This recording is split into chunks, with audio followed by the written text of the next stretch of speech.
انسانی تہذیب کی ارتقاء کی داستان کتاب اور کتب خانوں کے تذکرے کے بغیر مکمل نہیں ہو سکتی۔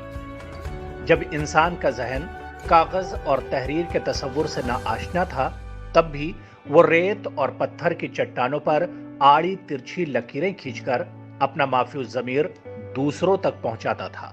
اس کے بعد وہ اپنے خیالات، نظریات اور کارناموں کو مٹی کی الواح اور پیپائرس پر منتقل کرنے لگا۔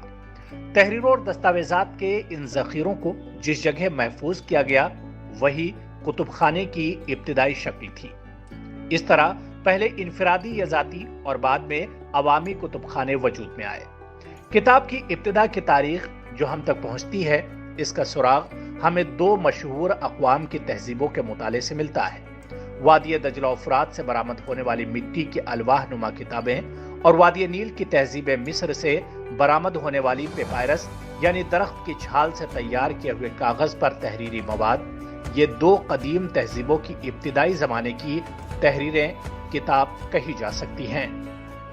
کتابیں کاغذی پہراہن ہی نہیں لیے ہوتی، بلکہ ان کا پیغام آفاقی ہوتا ہے۔ کتابیں کسی سوسائٹی کے افراد کی تربیت اور تعلیم میں جو کردار ادا کرتی ہیں، آج کا متمدن معاشرہ اس کی افادیت اور اہمیت سے انکار نہیں کر سکتا۔ کتابیں فرقہ واریت، علاقائیت اور قومیت جیسے محدود جذبوں سے ہٹ کر معاشرے کو انسان دوستی، بھائی چارے اور روحانی قدروں سے روشناس کرتی ہیں۔ کتاب اپنے قاری کو جذباتی پیغام ہی نہیں دیتی، بلکہ اسے ایک بامقصد اور سماج کے لیے مفید زندگی گزارنے کا ڈھنگ بھی سکھاتی ہے، اور دوسروں کے لیے اس کی شخصیت کو جاذب نظر اور پرکشش بھی بناتی ہے۔ دور جدید میں عوامی کتب خانے قوم کی عمرانی، اقتصادی، سیاسی، مذہبی، ادبی، سائنسی اور فنی ارتقاء میں بنیادی کردار ادا کر رہے ہیں۔ معاش ہو یا معاد، دین ہو یا دنیا، سب کا دار و مدار علم پر ہے، اور علم کے حصول کا اہم ذریعہ کتاب ہے۔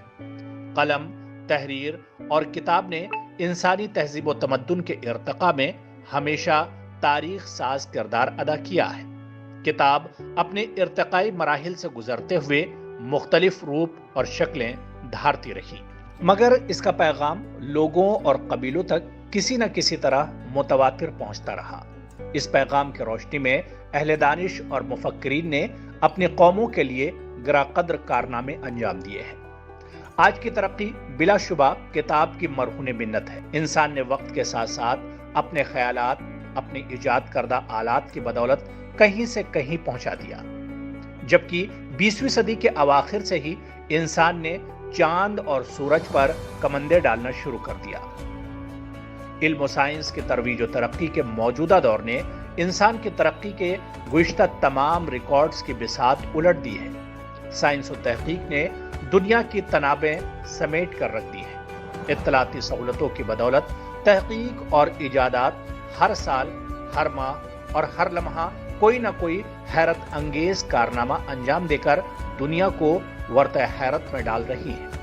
ان تمام ایجادات اور اختراعات کے پس پردہ وہ اطلاعاتی دھماکہ کار فرما ہے جس میں کتاب نے ایک اہم عنصر کی حیثیت سے اپنا کردار ادا کیا ہے۔ کتابوں اور کتب خانوں کی تاریخ اتنی ہی قدیم ہے جتنی قدیم انسان کی تہذیب ہے۔ تہذیب کے آغاز سے ہی انسان نے ہر دور میں حاصل ہونے والے علم کا ریکارڈ رکھنے کی کوشش کی ہے۔ آج ہم لائبریری کی تاریخ کے اس عہد میں سانس لے رہے ہیں جہاں بات مائکرو فلم سے بھی آگے جا چکی ہے۔ آج کمپیوٹر کا دور ہے اور ڈیجیٹل لائبریریوں نے دنیا میں انقلاب برپا کر دیا ہے، اور دیگر علوم کے مانند لائبریری سائنس بھی ایک مستقل علم کی حیثیت سے ہمارے سامنے آیا ہے۔ یونیورسٹیز میں باقاعدہ اس فن میں درس و تدریس ہو رہی ہے، تحقیق کروائی جا رہی ہے، اور اس کے ماہرین کے سامنے کامرانی اور ترقی کی ایک وسیع و عریض دنیا آباد ہے۔ میرے لیے یہ نہایت خوشی کا موقع ہے کہ میں ایک ایسے پروگرام میں شرکت کر رہا ہوں جس میں لائبریری سائنس کے اصول و ضوابط پر مبنی کتاب، مشرقی علوم اور کلاسیکی فکشن کا اجرا ہو رہا ہے۔